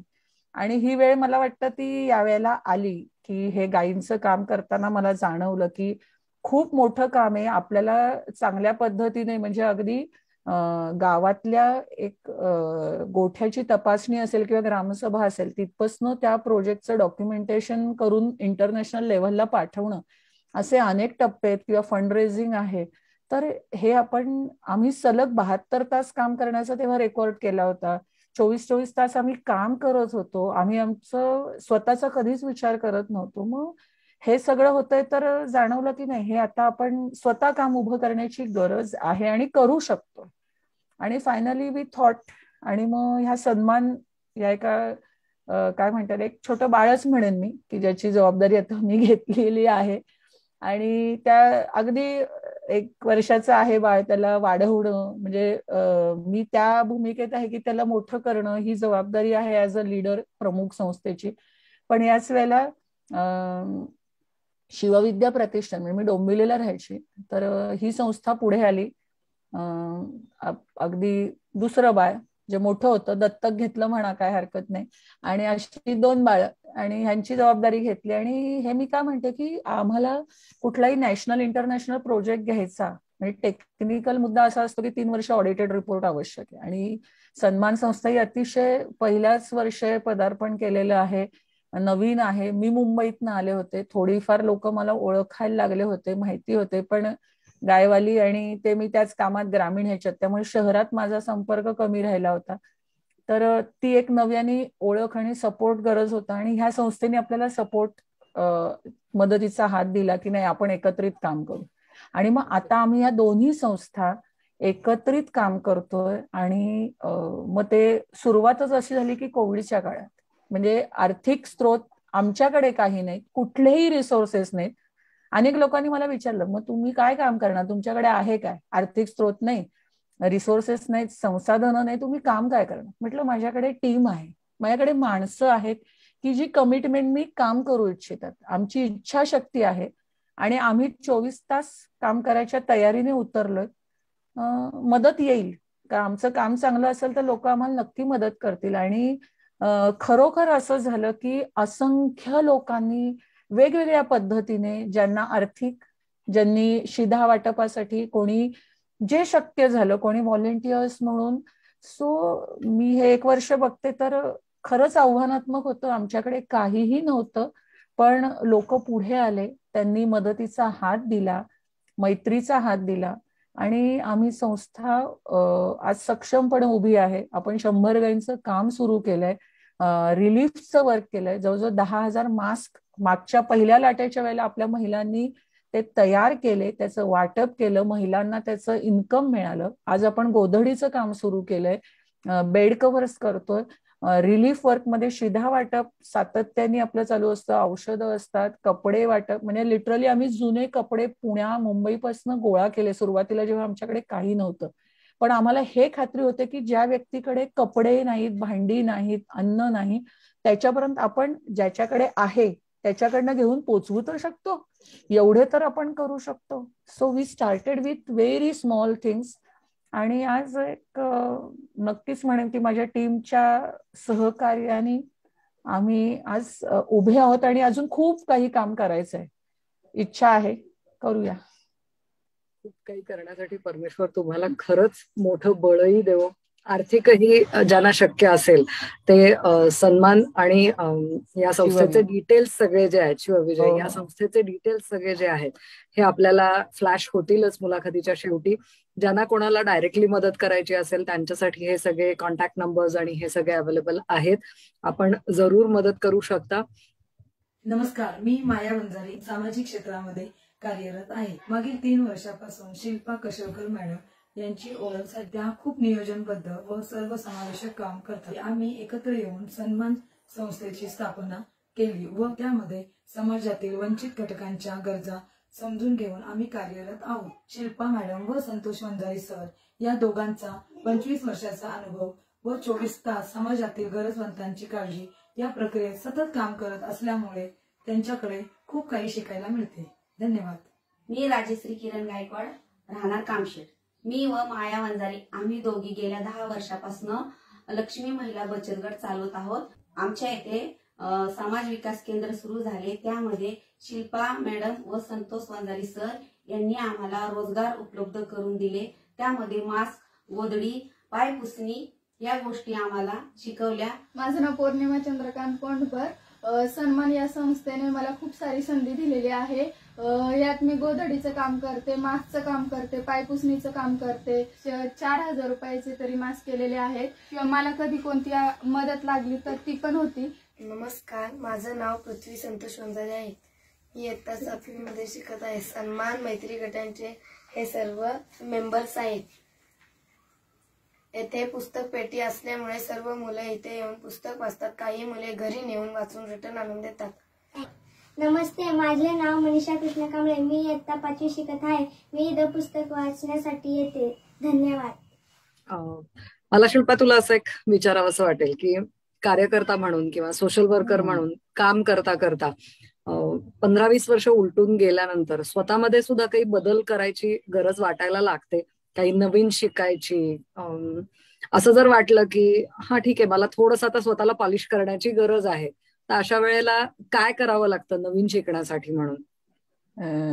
नवीन शिकायला तर पाहिजेच. म्हणजे मला कायम वाटतं की असं नाहीये की एकदा तुम्ही बेसिक एज्युकेशन घेतलं की झालं, असं कधीच नाहीये. तुम्ही शिकतच असता. मी लोकांकडनं खूप शिकले. म्हणजे मी थेअरी आणि प्रॅक्टिस 2 वर्ष कॉलेजमध्ये केलं, पण त्याच्या पुढची ही 25 वर्ष मी लोकांकडनं खूप शिकत आली.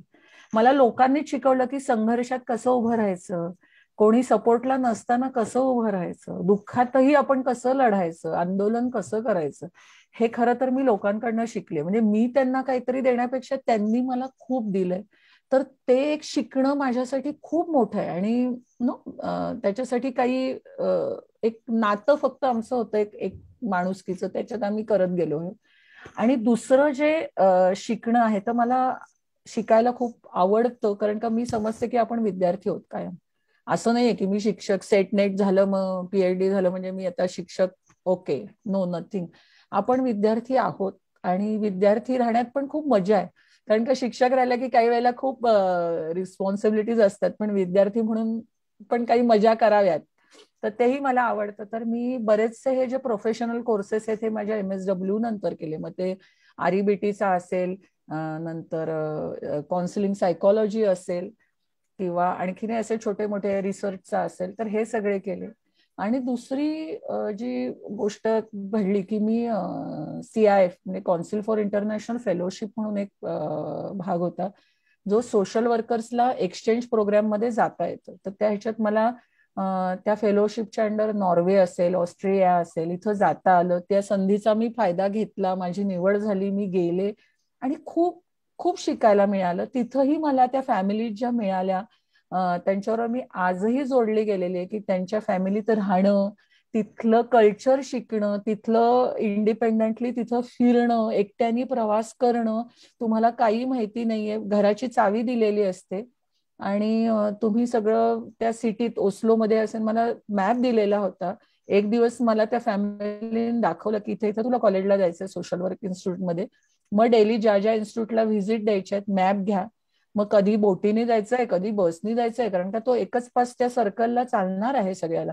पण हे इतकं वेगळं आणि नवीन होतं, पण इट्स अ ग्रेट लर्निंग. आणि this families are in still touch with me, की खूप असं खूप कनेक्शन आहे की आपण फक्त पुणा, महाराष्ट्र किंवा भारत तर असं नाहीये, हे सगळं जग इतकं छान जोडलंय आणि तिथे खूप छान पद्धतीने लोक काम करतायत. तर ते लर्निंग होतं आमच्यासाठी. तर त्या CIFच्या प्रोसेसमध्ये मला खूप संधी मिळाल्या.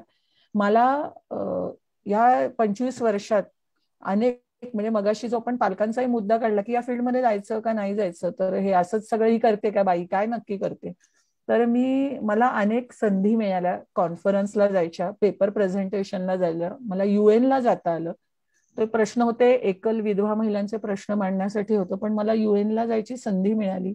न्यूयॉर्कमध्ये पेपर प्रेझेंटेशन, मग नेपाळ असेल, हे आता मी जसं सांगितलं ऑस्ट्रिया, नॉर्वे, त्याच्यात मलेशिया, तर विविध कॉन्फरन्स होत्या, त्याच्यात सहभागी होणं. आणि नुसतं तिथं सहभागी नाही, तर ही सगळी जी प्रोसेस असते खरं तर तिथंही खूप शिकण्यासारखं असतं की एकट्याने हा प्रवास करायचा आहे, खूप अभ्यास करायचा आहे, पेपर प्रेझेंट करायचा आहे, भाषा वेगळ्या आहेत, रंग वेगळे, कल्चर वेगळं, सगळं सगळं वेगळं. आणि तुम्ही तिथं जाणं, नवीन मित्रमैत्रिणी करणं, त्यांच्याबरोबर हे शिकणं, प्रेझेंट करणं, आणि सो अमेझिंग. म्हणजे मला ही संधी खूप मिळाली सोशल फील्डमध्ये. आणि आता 2018 मध्ये एक कलेक्टिव्ह इम्पॅक्ट पार्टनरशिप, म्हणजे US च्या 5 महिला संस्थांनी एकत्र येऊन एक फेलोशिप साठी काही महिलांना निवडलं. तर महाराष्ट्रातनं 22 महिलांना निवडलं आणि खूप आनंदाची आणि अभिमानाची गोष्ट आहे की मी त्याच्यात एक होते. आणि खूप लर्निंग होतं आमच्यासाठी. आमचे काही 4-8 दिवसाचं मुंबईत मग पुण्यात ट्रेनिंग झालं ऍडव्होकसी, की तुम्ही ग्रासरूट लेवलला हे काम करताय ते आणखीन पुढे कसं नेता येईल. आणि दुसरं त्याच्यात होतं की रिफ्रेशिंग, की काही वेळेला एक बर्नआउट फेज येते की खूप प्रेशर्स आणि तुम्ही अतिशय दुःखात किंवा नकारात्मक सिच्युएशन मध्ये सातत्याने काम करत असतात, तेव्हा स्वतःच्या हेल्थची काळजी घेणं, स्वतःची काळजी घेणं, मेंटल, इमोशनल, फिजिकल. कारण का ह्या फील्डमध्ये असं होतं की मी जसं म्हटलं की एक लीड घ्यायची आणि एक काम करायचंय, तर बऱ्याच वेळेला स्वतःच्या तब्येतीकडे दुर्लक्ष होतं. आणि ते आता एक सर्टन एज नंतर जाणवतं की आपण युथ मध्ये असताना आपण हे सगळं केलं, तर नाव ती एक वेळ देण्याची गरज आहे.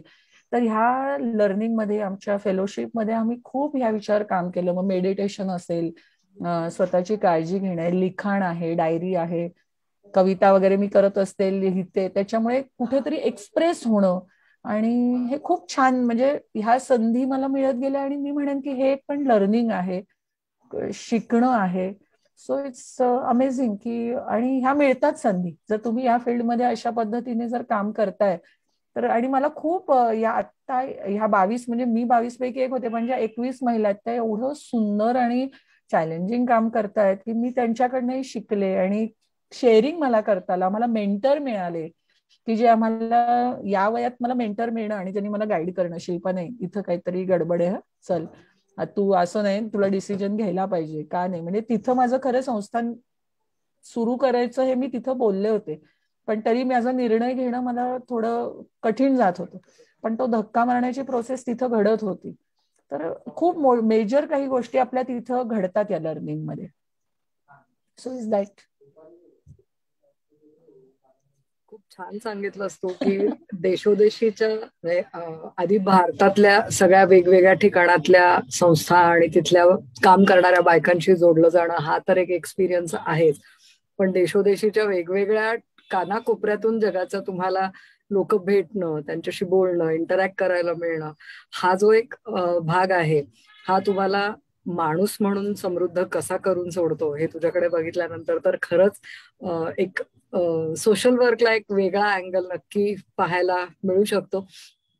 तुझं हे जे काम चाललं आहे सन्मान या संस्थेच्या तर्फे हे उत्तरोत्तर असंच मोठं होत राहावं, या संस्थेची खूप छान प्रगती हो, म्हणजे लोकांच्या पर्यंत अजून खूप काही येऊ शकेल ही सदिच्छा व्यक्त करतो. आणि आज तू आमच्या इथे आलीस, खूप छान गप्पा मारल्यास आणि मला वाटतं सोशल वर्कचा एक वेगळाच अँगल तू दाखवलास की हा कशा पद्धतीने तुम्हाला याच्यामध्ये काम करता येऊ शकतं. तर हे सगळं तू आमच्याशी बोललीस त्याबद्दल खरंच मनपूर्वक तुझे धन्यवाद आहेत. Thank you very much. माझ्याकडनंही धन्यवाद, थँक्यू. आणि असंच मैत्रीपूर्ण नातं सगळ्यांशी, प्रेक्षकांशी आणि कायम राहणारे. ह्या प्लॅटफॉर्मला आज आपण भेटलो या निमित्ताने, पण ह्या निमित्ताने जे जे पुढे माझ्याशी भेटणार आहेत, फेसबुकवर मी आहे, बाकी सोशल मीडियावरती आहे. सो टच मध्ये राहा, भेटत राहा आणि शिकत राहूया, एन्जॉय करूया आणि छान समाजासाठी काहीतरी चांगलं आहे जायच्या आधी करून जाऊया. So is that is the thing. जरूर जरूर जरूर जे शक्य असेल ते नक्की करूया.